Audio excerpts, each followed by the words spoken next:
crumble, and then we come back again. And all of this is done at the expense of the students. The two elephants fight, the grasses suffer, but the ministry is saying that one, that the federal government is working to avert impending ASU strike, and I want to pull my weight behind the ministry this time. Probably they know what is at stake. Point in time. Yeah? All right, so page 29 is carrying that story. Just to the side of the Punch newspaper, you would find this one. APC receives PDP. That would be probably against the backdrop of the fact that Shaibu is back as the not the governor, all right? Not the governor, the deputy governor, the deputy, yes. Okay, so page 13 is carrying that story. Now to page 13 as well. Oh, good Lord. All right, popular. Obaseki approves payment of local government pensioners' gratuities. That is something I would say. I'm sure you also hold the same thought. But let's go above the Punch newspaper banner now. Federal government hikes passport fees to 50,000 naira, 100,000 naira. You would find it on page 2. And to page 18, government plans fresh 100 billion naira.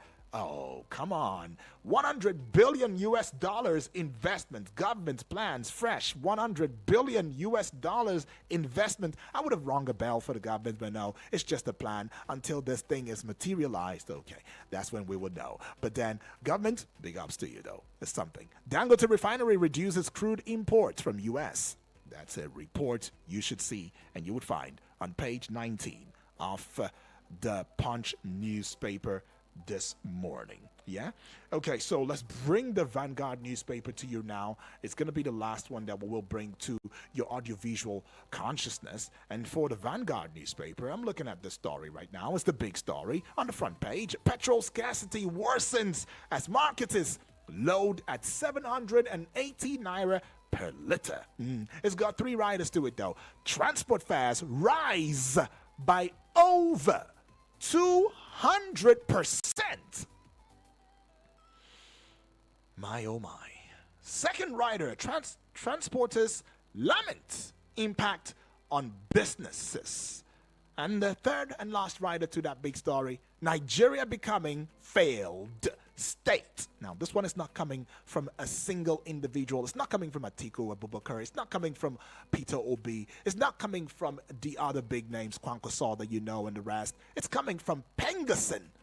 Pengasin is saying that Nigeria is becoming a failed state. And that would be a rider to that big story. Petrol scarcity worsens as marketers load at 780 naira per liter. Okay. Page 20 is carrying that story now. And this one, fake certificates. Uganda, Kenya, right jam, demand students verification. All right. Uganda, Kenya, right jam, demand students verification. All right. And you would find it on page 9. Let's see this one here now. This one says, finally, federal government criminalizes vandalism of telecom facilities in new gazettes. All right, federal government finally criminalizes vandalism of telecom facilities in new gazettes. Right, page what?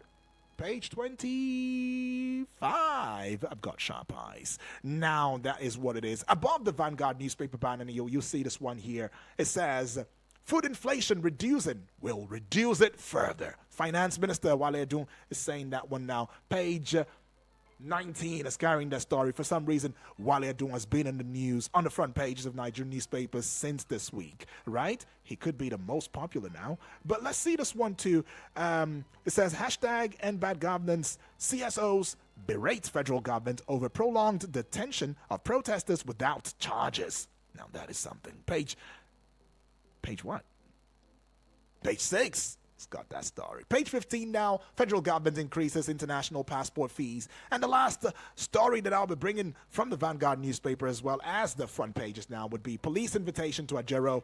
More critical unions give strike notices. Are you serious now? This is getting serious.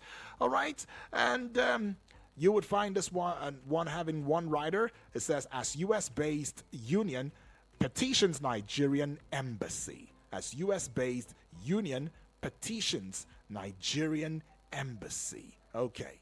and that is something. Well, anyways, that's where we call it a close for the front pages. But now we are opening the doors to your take, your thoughts at this point in time. But I might also want to let you in on some technical, reality in the studio. So you might want to deviate from the number 0907 353 0044. And of course, focus on 0908 766 8888. This is as a result of the wisdom of the engineer. So let's just stick with that. And might I also add, for the purpose of this discourse this morning, adding your thoughts and all, you can as well get through with the WhatsApp portal number 0909 705 4450.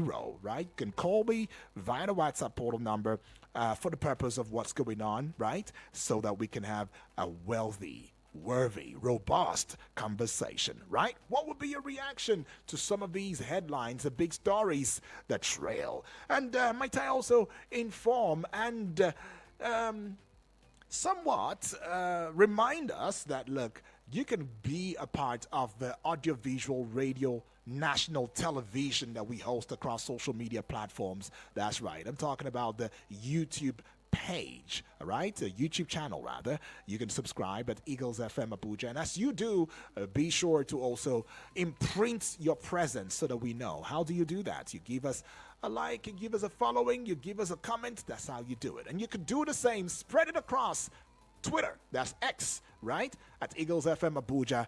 Do the same for Facebook at Eagles FM Abuja. And, of course, TikTok and Instagram. We are fully aware of ourselves. And we want you to be a part of these awareness, right, across these social media platforms. But might I also bring certain stories, into your eardrums again?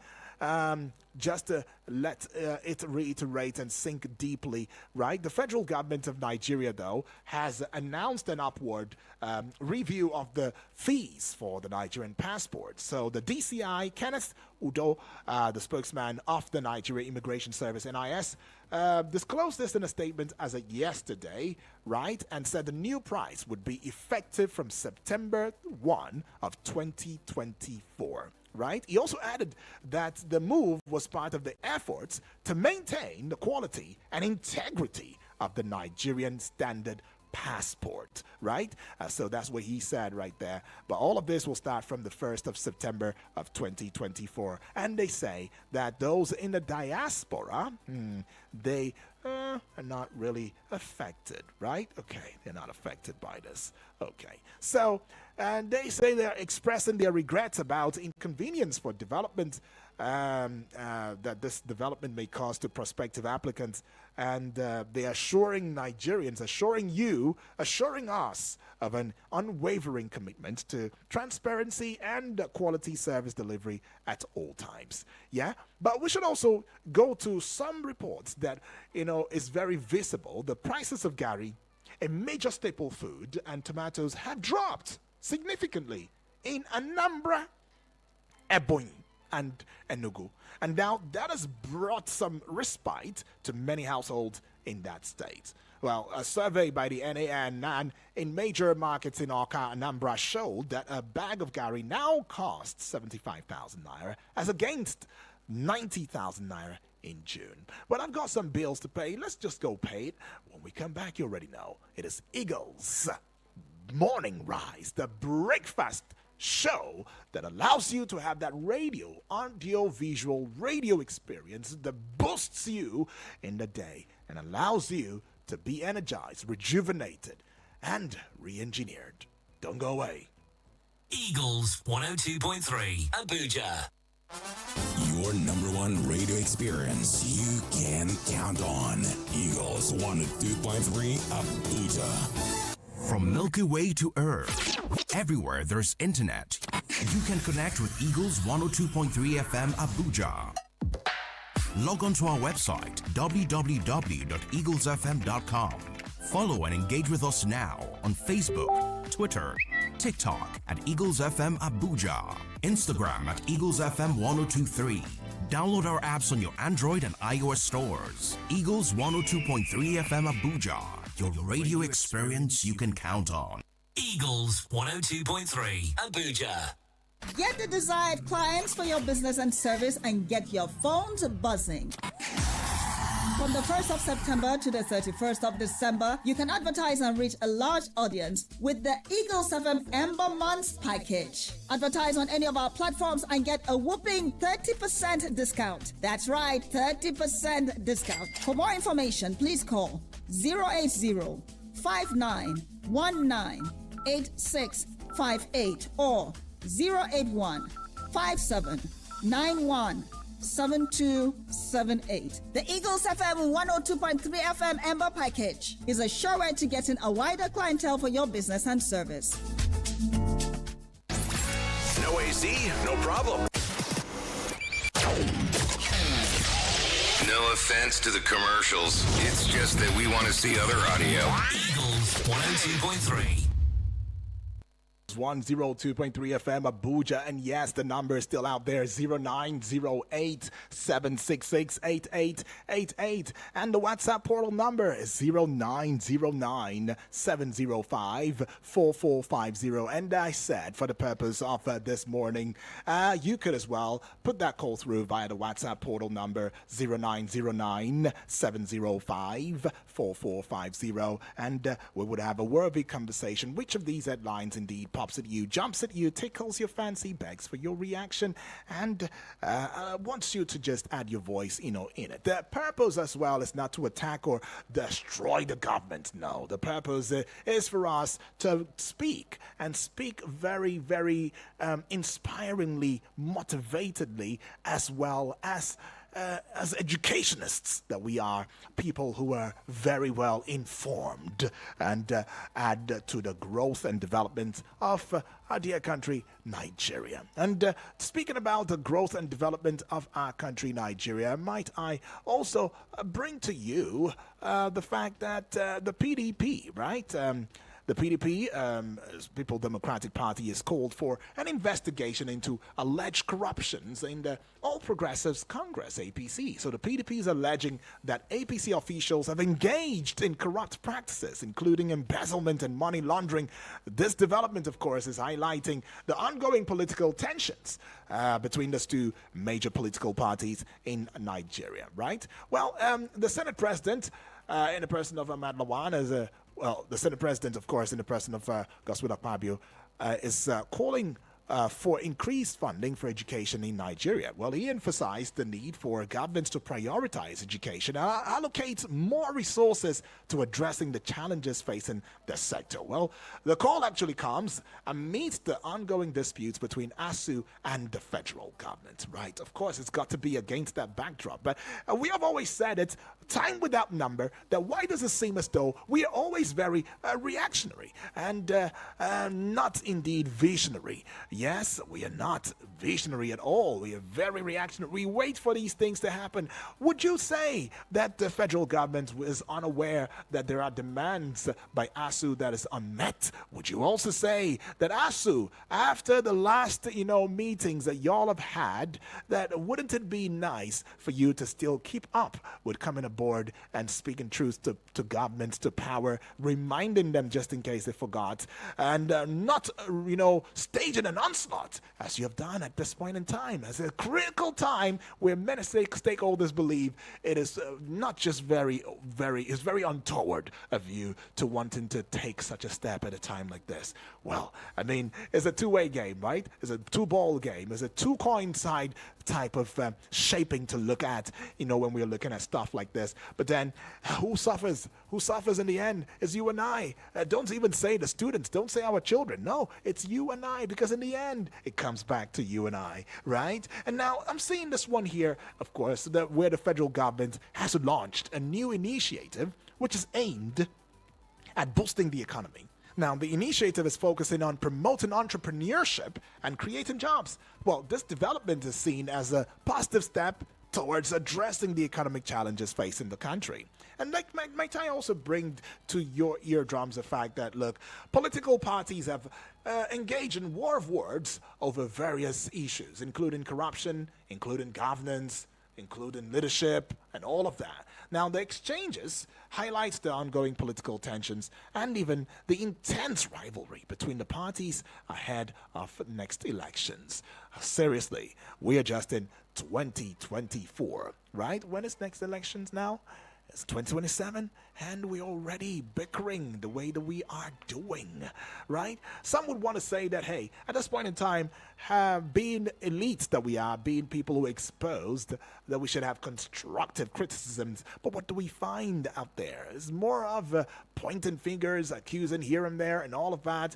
Is there anything constructive anymore? But let's also go to the fact that, we've seen, curfews being placed by states still in response, to security concerns and all of that, hoping that some of these curfews will have been lifted so that people can go about what it is that they do to earn ends meet or to earn bread, right? Now, the federal government has met with stakeholders to discuss various issues, including security and economy. Now, that meeting is aimed at finding solutions to the challenges facing the country. Now, this development highlights the government's efforts to engage with stakeholders and to find possible, feasible, workable solutions to the country's problems, right?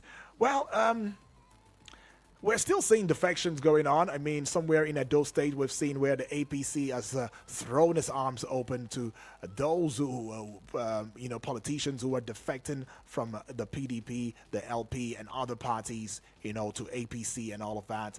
Well, there's also a political aspirant who has defected to another party. Well, the aspirant has cited some disagreements with the former party as a reason for the defection. Well, based on this development of defections here and there, it only highlights ongoing realignment. And defections in the political landscape. But some would say it is called cross-carpeting. Some would say is a jumping the boss, or I don't know. But whatever you may call it, many are still arguing that, look, there should be some law that should, reduce or, give some specific guidelines as to the process for defection. It shouldn't just be, up and leave. Oh, you're not following my ideologies no more.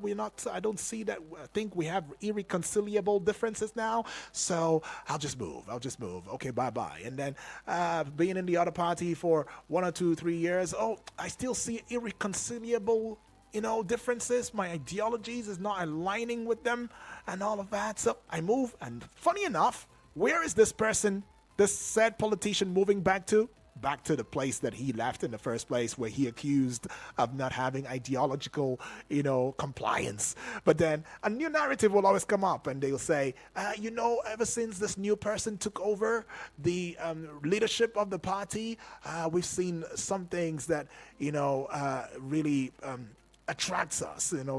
We have some level playing field, level playing ground, level of understanding. In fact, some would also come from the place that, how I was thinking 3 years ago is not exactly how I'm thinking now. And I see the party now clearer than I have ever seen the party. So I'm going back to where I came from. So maybe there's need to look into some of these cross-carpetings that is going on here and there, left, right, and center, right? We already told you that the Minister of the Federal Capital Territory, Nyesom Wike, has said that the on-street parking, otherwise known as the Park and Pay scheme, is illegal, right? He cited that fraud is in the process of the contract of agreement between the managing contractors and the FCT. In fact, he also said that what kind of arrangement would allow for 80% to go to private operators and, of course, a little remittance of 20% going back to the government. So, yeah. That's what happened with that particular one. It seems like it has gone south. Yeah?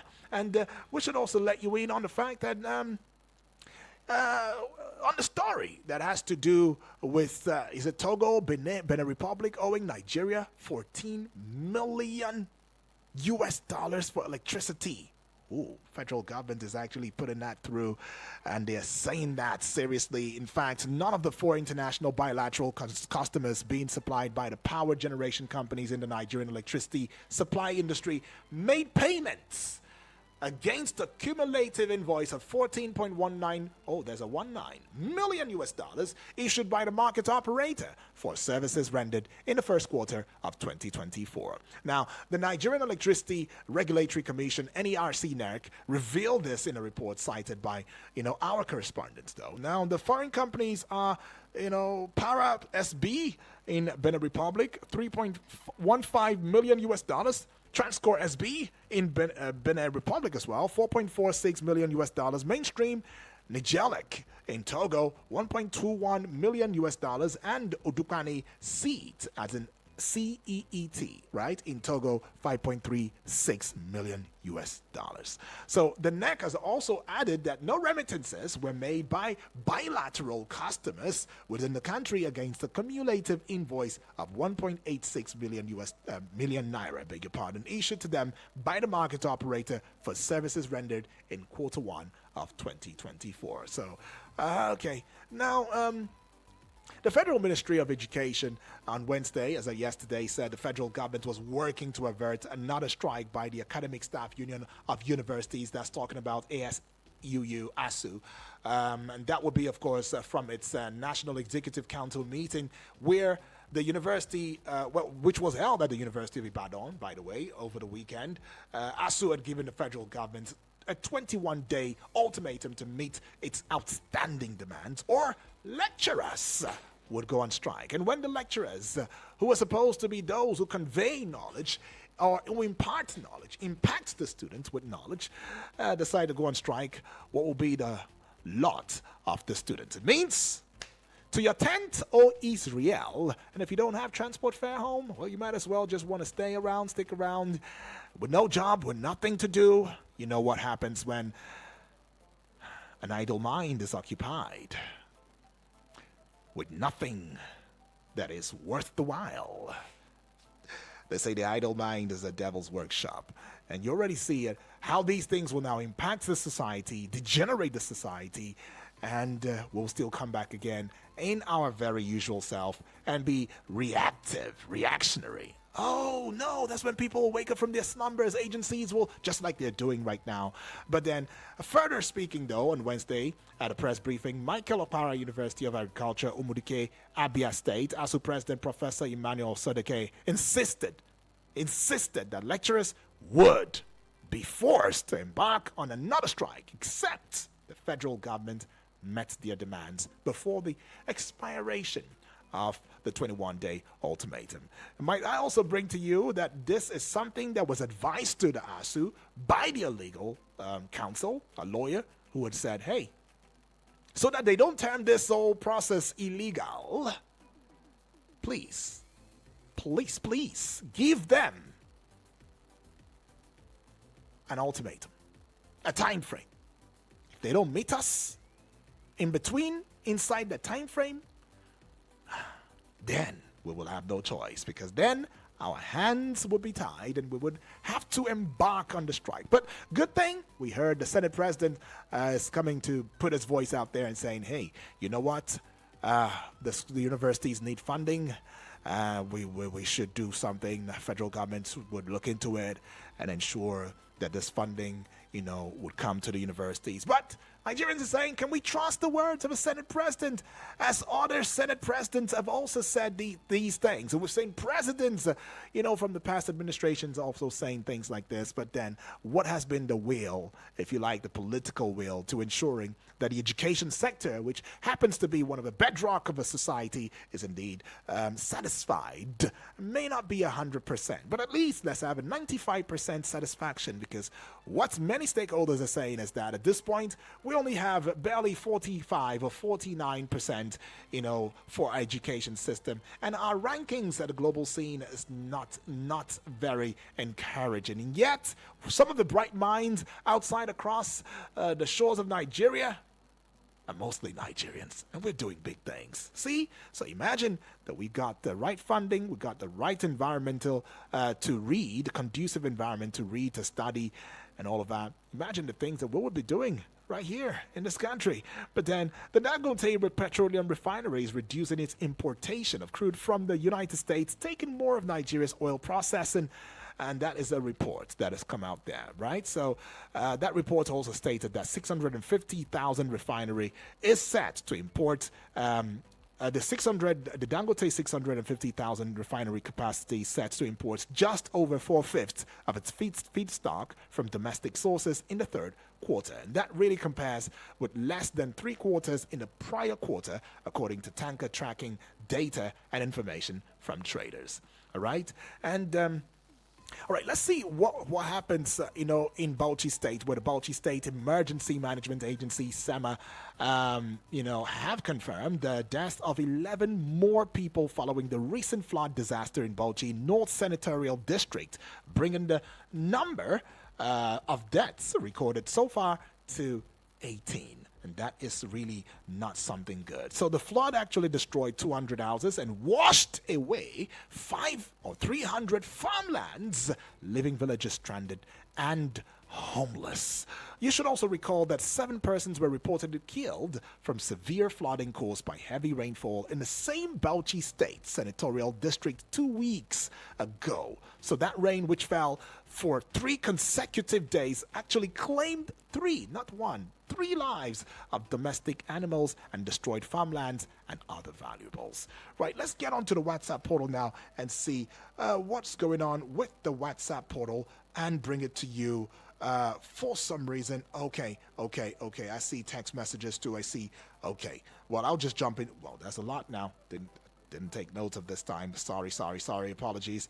Okay, so I see this one here, and this one is saying, Samuel from Kuje, I'm standing on existing protocols right there. You were saying, is there any day we will wake up in this country without hearing bad news as a result of the evil act of terrorists, traditional rulers dying in the hands of the kidnappers, and that is how the story will end like the others, because we don't have a caring government in a country that has the value for the lives of citizens at heart. They are busy inflicting pain and hardship on the masses, and on the other hand, they are living large to the expense of the masses. Oh God, we are in your hands. Please save us from these wolves in sheep clothing in this country, in Jesus' name. Amen, he says. Remain richly blessed, UD, you say. Samuel always comes with that prayer that pierces through, I might add. Thank you, Samuel, for that one, though. And going to yet another message right there via the WhatsApp portal. This one right here says, okay, it says, good morning, UD. Okay, it says, this is James from Suleja. Well, James, welcome aboard. James is saying, it is sad to learn that they abducted Sokoto Emir, whose video was circulated over the weekend, was eventually killed. In another report, minors were killed in Niger State. It is even more saddening when you also read how security agents also pay the price in their fight against these bandits and terrorists. The insecurity situation in the country is precarious, and at least we are seeing the government making new moves towards tackling them. Are these attacks isolated? Are these pockets of violence? Sokoto, Zamfara, Katsina, Niger all have a number of communities ravaged by these attacks. Anyways, Pangasin admitted the government is failing. Are they any far from the truth we have been re-echoing? Has anyone taken responsibility for the petrol scarcity, insecurity, inflation, and economic uncertainties? Okay, James, that's some question you're asking, and you're finally giving a final paragraph to your thoughts and saying ASU calling for a strike is clearly prompted by the government's reckless and irresponsible spending on luxury. You can't ask others to make sacrifices and exercise patience while not leading by example. Some of the 10 issues raised by ASU include funding and earned academic allowances. And you would have thought that these people are the people that should have been given ears, because they are the ones who educate each and every one of us from wherever profession you are now. Whether you're a politician in the end, you study pol science, or somehow you dabble into it. You may have studied ethic, Yoruba, whatever you may have studied. I don't know, zoology, whatever it is. And maybe you became a politician one way or the other. You were taught by these people. You were taught. There's nothing you know that you just knew. Somebody had to put you through, right? But anyways, let's go see the voice notes via the WhatsApp portal. Good morning, Mr. Yedi, the man with a golden voice. Good morning to you. I celebrate you. I celebrate Nigerians, and I say thank God for the gift of life. You too. My name is Triple D from Waru. Well, I want to comment on the illegal refineries, 200 discovered in Nigeria. Yet we don't have a single functional refineries. What a country. Well, on the crisis of PDP, they are an opposition to themselves. Well, we thank God. We are very, very moving forward. We will get it right by the special grace of God. But God will hold our leaders accountable. And the day of accountability is coming. Good morning, Nigerians. We will get there. Alrighty. Good morning, Nigerians. There will be an accountability. I said it as if Triple D was in my mind when I was giving you that charge this morning. But going yet to another family member via the WhatsApp portal. Gently, UD. Oh, good morning. I am Yunus Adentani Ibrahim from Abaji. Right, Yunus. UD. Yes, please. Over 200 or 200 illegal refinery found. My question is this. Are the refinery found in Nigeria? And who are the owner of those refineries? Is it the elite in this country or the poor masses in this country? Then if it is the elite in this country, why can't government embrace those refineries in order to have soft land so that there will be competition in the market square? Then this will reduce the price. Okay. All right. This will not... you might want to call back. I see Blessing. Way of All right. putting heads together in order to have soft landing. Lastly, NLC chairman is invited by the police. We don't know why he's invited, but we have seen it in paper. Government should understand that NLC chairman is an authority based on his own jurisdiction, and he is a chairman of the masses, that is the workers. So please, NLC chairman should honor the invitation. After honoring the invitation, government should also take it kindly. He should not be arrested. Anything that goes beyond the arrest. Okay. Can we just slow down on the calls just maybe for now after this one? Okay. I think Unisa was making a point right there. We don't know why he's invited, but we have seen it in paper. Government should understand that NLC chairman is an authority based on his own jurisdiction, and he is a chairman of the masses, that is the workers. So please, NLC chairman should honor the invitation. After honoring the invitation, government should also take it kindly. He should not be arrested. Anything that goes beyond the arrest, total shutdown will occur in Nigeria. And we are not praying for that. I advise the government. Thank you very much. Okay, I get that. Unisa, well, total shutdown. Please, my late father used to tell me that, look, whoever is calling for, war. I'm not saying, Unisa, I'm not saying you're calling for war, right? But whoever is calling for war, separatists, we are separatists, we want to leave, we want to do this, and then you take it the harsh way, the hard way, you want to shut down, you want to do this, that such a person is not informed. That if you knew what happened during the Civil War, you wouldn't pray for war. You don't even know how it looks like. Y'all don't even know the color of this thing. And we just say these things as flirtily as we can. But anyways, Unisa, strong point right there. Something's got to be done. Right. You can still call the WhatsApp portal number now as the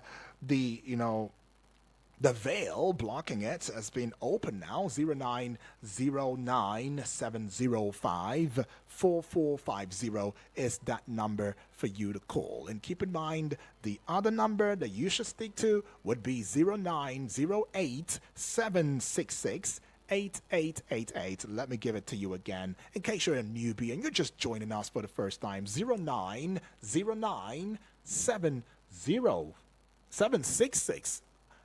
Okay, I'm mixing things up. 0908-766, right?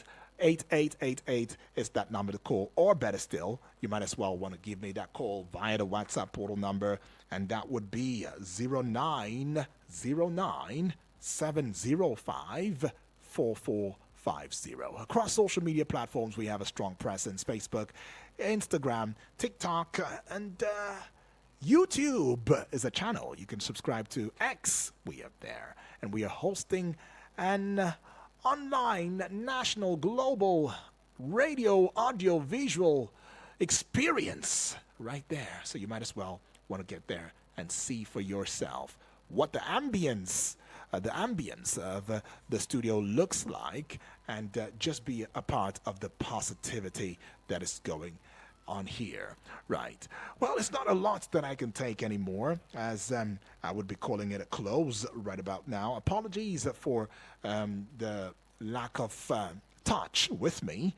That would be, of course, due to some issues. But then all of that supposedly we are hopefully fixing, and it will be fixed in due time, right? Yeah. So 9 o'clock, I'll be right back here, and I will be taking you on Eagles Outlook, where we talk politics and current affairs. But by the way, just before 9 o'clock is an 8 o'clock, right? So we would not want to put the cart before the horse. So we want to put a horse before the cart. And this time, of course, will be the time where you get to understand what's going on in the world of sports. Sports on Eagles Wings is what is coming right here as Vicky Vic, the on-air radio experience giver, will be bringing the sports ministerial duties to your audiovisual consciousness and tell you what's going on, the intrigues, the action, the sell-offs and the buy-offs, that's going on in that very, world. Okay, so his voice will be the voice that you get to hear next. So please keep it locked.